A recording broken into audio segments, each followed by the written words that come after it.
Walt Disney, J.K. Rowling, Jerry Seinfeld, Thomas Edison, Steve Jobs, Bill Gates, Abraham Lincoln.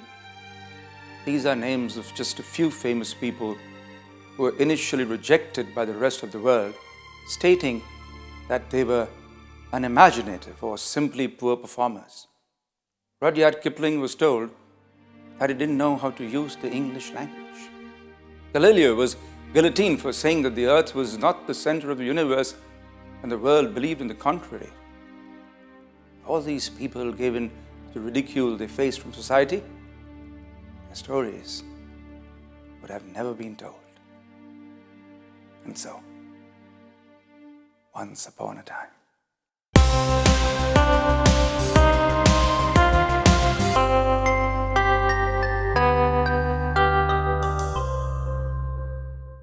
Yuri Pavlov was a man who spoke his mind, and for that reason, he was a man in prison.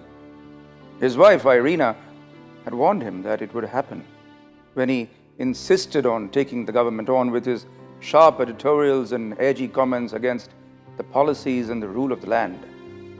The charges were trumped up, but the sentence was long. Luckily for him, he was housed in a penitentiary for political prisoners. He had some allowed comforts, and Irina had some visitation rights. Winter was approaching, and soon it would be Christmas. Irina had decided to take their 10-year-old Boris for a holiday to Istanbul. But before that, she wanted to wish Yuri a Merry Christmas. The meeting room was cold. There was apparently no heating, or probably failed, and it wasn't important to fix it. A low-intensity light bulb hung from the ceiling, casting pale shadows on the wall and the floor. The moment Irina walked into the room, Yuri knew that something was troubling his wife. "What's the matter?" He held her hands with his own handcuffed hand. "It's Boris. He's begun to stammer." Irina wiped a tear as she shared a pain with her husband. "Is it because I'm in prison?" "No, Yuri. I think it's because he's having problems in school. His teacher says that he's a clever boy and does his exams well, but in class, he's become very quiet. He struggles to answer the questions in class. The teacher cannot understand how that's happened. Great at his written tests, but when it comes to verbal communication..." Irina had clearly done everything she could about the problem before she brought it to Yuri. Yuri thought for a moment, and then he asked Irina if she could take a letter from him to Boris on her way to Istanbul. She could give it to him as a Christmas gift from a father to his son. Istanbul was not as cold as the harsh winter of their country. Irina made sure Boris did not feel the absence of his father. They bought Christmas gifts and hung them in the socks, and even found a big Christmas tree in the hotel under which they could exchange their gifts. When the toys were unpacked and embraced with glee, Irina gave Boris the letter from his father. It was a Christmas gift for him. Boris tore the envelope open and read the letter with happy urgency. It read, "Dear Boris, Merry Christmas. I wish I was there to share the fun holiday with you. Unfortunately, I'm paying the price for honesty, and I'm okay with that too.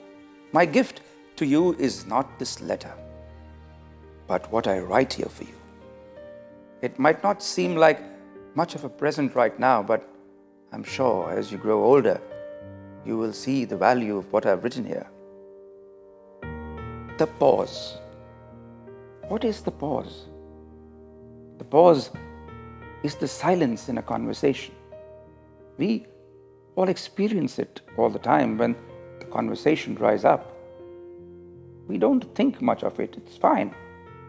But when it comes to a pause between a question and an answer, the entire meaning changes. In a quiz contest, the lesser you pause, the more intelligent you are. Press on the button and beat the rest. But should you go to a man for advice, the more he pauses, the more you would value his advice. It's strange how we as a society have learned to interpret the pause. The great mathematician will floor you with his speed, and yet a jury that deliberates endlessly on a case is better at its job than a one that's quicker. The pause has different meanings at different times. But let me tell you, my boy, that the pause is a useless way to judge intelligence. Albert Einstein said that he was not better than the others. He just stayed with a problem longer. If you cannot come up with an answer fast enough, it doesn't mean you are unintelligent. And if you deliberate endlessly, it doesn't mean you're astute. What defines intelligence is the answer you come up with, not the amount of time you spend arriving at it. As you grow up, people around you will fool you into believing that memory is intelligence, speed is intelligence, or then quick comprehension is intelligence. Believe me, my dear, none of them are intelligent. Don't let these people fool you. Play the game, don't get fooled by it. Remember, Boris, interpreting the meaning of your pause is not your problem. It's the problem of others. Don't pretend to understand for the fear of the pause. Pause as long as you want. Don't feel the need to compete with time. No one has ever won that race in any case. I love you. Your loving father, Yuri. Boris looked up at his mother. He did not understand a word of it. But Irene, who read the letter over his shoulders, couldn't stop her tears. One day, you'll really need this letter, Boris. One day, the world will realize that they need Yuri out of prison and not in it.